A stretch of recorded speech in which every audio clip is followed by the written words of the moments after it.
1500 meter. Dan lari jarak jauh itu ada 10 km bahkan sampai lari maraton ya.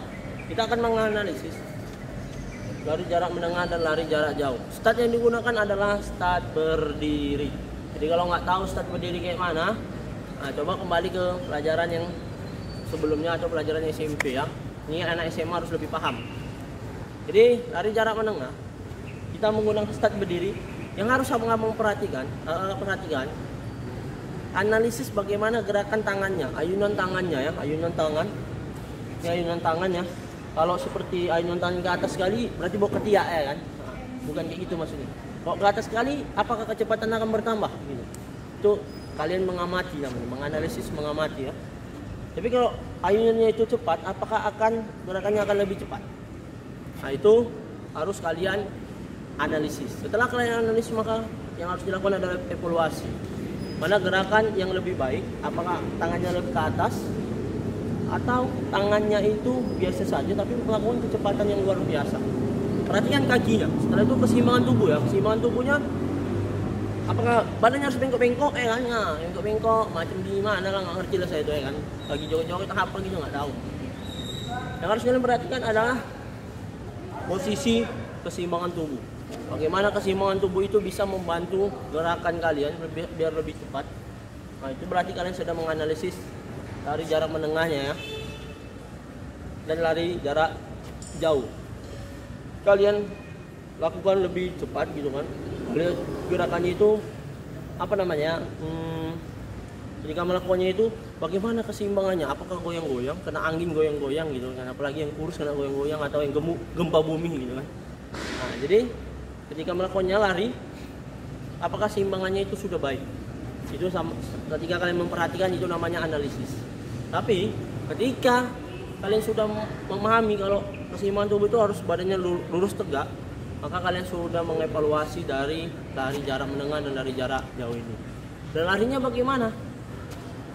Jinjit apa tapak? Ketika lari jinjit itu namanya kalian akan melakukan larinya lebih cepat dari lari yang tapak. Itu sudah mengevaluasi ya, menganalisisnya. Jadi abang-abang, kakak-kakak semua, jika kita ingin menganalisis dari lari jarak menengah dan lari jarak jauh, yang kita akan pahami yang pertama adalah daya tahan. Kalau lari sprint atau lari jarak pendek itu tentang kecepatan, tapi kalau lari jarak menengah dan jauh itu kita bicara tentang daya tahan pada stamina kita atau tubuh kita. Sampai mana kita bisa bertahan, sampai mana stamina kita tetap terjaga walaupun kita sudah berlari sengos-ngosan ya, capek dan lelah sebagainya ya. Oke, selamat kalian menganalisis gerakan yang akan Pak Ari lakukan. Pertama lari jarak menengah ya, silakan analisis gerakan saya, di mana kesalahan saya ya. Kalian boleh cantumkan di rangkumannya nanti di mana gerakan yang saya yang salah dan apa manfaat dari lari ini. Tapi sebelum itu saya akan lakukan lari jarak menengah menggunakan start berdiri ya. Saya hanya lakukan sekali saja.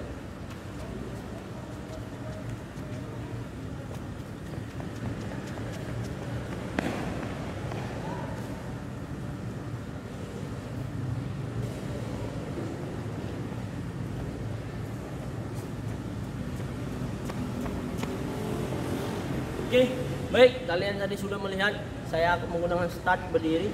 Apakah tadi itu pakai tapak atau pakai ujung kaki? Bisa kalian perhatikan ya.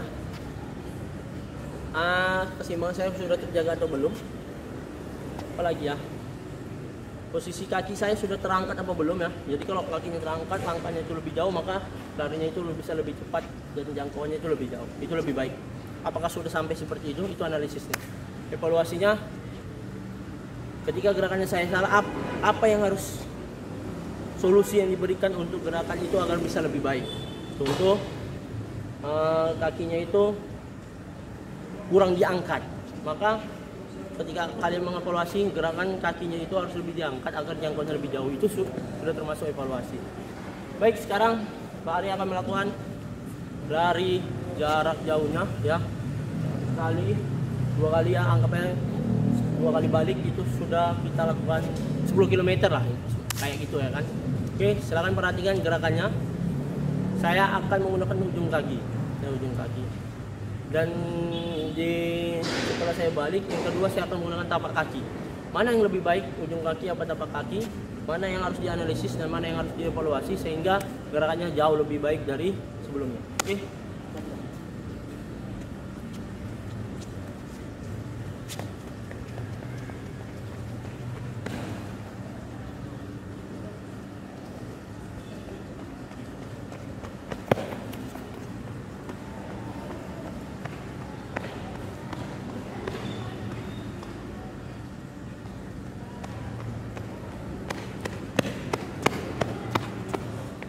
Ini sebelum saya menjelaskan, tarik nafas dulu ya, biar netral.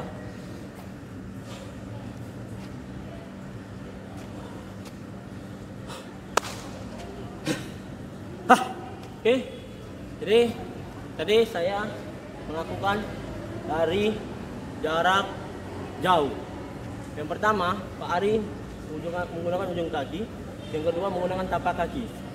Kalian bisa menganalisis, membuat rangkuman dari yang saya lakukan gerakannya. Gerakannya mana yang harus diperbaiki? Itu ketika mengevaluasi. Ketika menganalisis, gerakan yang pertama itu kakinya kurang terangkat. Itu namanya menganalisis. Tapi ketika mengevaluasi, gerakan pertama itu kakinya kurang diangkat dan solusinya gerakannya kakinya harus lebih diangkat agar jangkauannya lebih jauh. Itu termasuk menganalisis dan mengevaluasi. Tapi untuk yang kelas apa ya? Kelas ya menengah gitu, itu pakai kita masih menganalisis saja ya. Oke, paham? Ya, mengabang-abang semua. Itulah gerakan yang harus kalian perhatikan ya, gerakan yang harus kalian perhatikan. Selanjutnya yang harus kalian buat rangkumannya adalah apa manfaat dari lari ini, apa manfaatnya bagi tubuh kita, manfaatnya bagaimana, ciri-ciri orang yang memiliki kecepatannya itu baik, daya tahannya itu baik, bagaimana tubuhnya bisa dilihat ya dari gerakan saya. Lalu yang selanjutnya itu rangkuman yang harus kalian buat itu seperti itu, manfaat, bagaimana menganalisisnya, bagaimana mengevaluasinya gitu kan. Itu yang harus kalian buat dan apa solusinya dari ketika mengalami yang namanya masalah. Jadi semoga itu bermanfaat ya, kalian lebih semangat lagi belajarnya dan lebih fokus lagi. Tetap semangat, jangan kasih kendor semangatnya. Dan itu penjelasan dari Pak Ari. Semoga bermanfaat. Assalamualaikum warahmatullahi wabarakatuh. Salam olahraga. Demikian pembelajaran kita hari ini. Sampai ketemu di video pembelajaran berikutnya. Jangan lupa like, comment, and share video ini. SMA Islam Anijam, unggul, cerdas, Islami. Assalamualaikum warahmatullahi wabarakatuh.